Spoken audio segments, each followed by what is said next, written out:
And that go to show when we really did what we supposed to did, because it was going. My next question was going La La on Carter 3, right? Yeah. That's history. How did Wayne connect? How did that connection with Wayne shape you as an artist?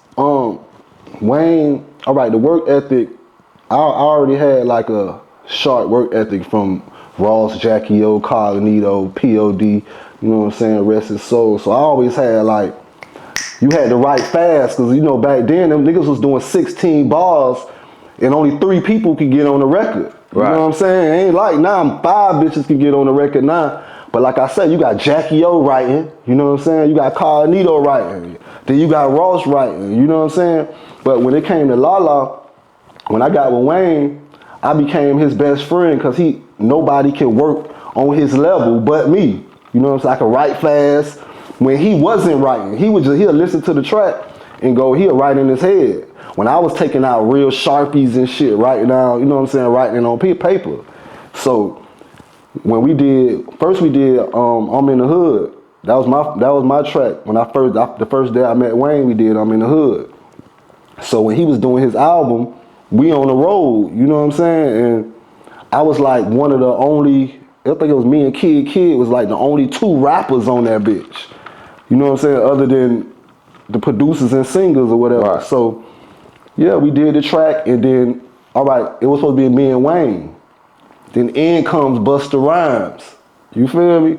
So I'm writing my shit, Wayne already doing his shit, and the nigga Busta Rhymes come next to me writing. So, you know, you had to be on a certain type of level to rap with this nigga. Yeah, this nigga, he finna go crazy. You feel me? Crazy, So I just kind of like, pen game stupid. I just kind of like, you know, and I kind of like was in the pocket, and everything worked out right. And I made that album. We went platinum in a week. I was just gonna say that, platinum in a week. That was crazy energy, like for your views, from your view. What did it feel like being close enough to see history get made? Like you was in the room, Busta Rhymes, Lil Wayne. Yeah, just by being, every day I came around Wayne, I was still captivated off, you know what I'm saying, the legend he already was before he started, you know, before he became this icon, you know what I'm saying?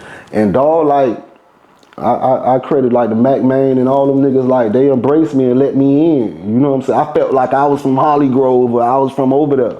You know what I'm saying? Right. Being from Miami, right? Being from Miami, and you say working with Wayne and the album go platinum, right? A lot of artists don't meet that or be around that type of atmosphere. Mm-hmm. Did you feel like that was a win for Dade County through you? Of course. Them niggas knew what Opa-locka was. You gotta understand. Before the bullshit or all the things that, you know, happened with Rick and happened, nobody ain't know what Opa-locka was. Right, you know what I'm saying? Shouts out to Carisha, you know, we could keep it going on. Right. Yeah.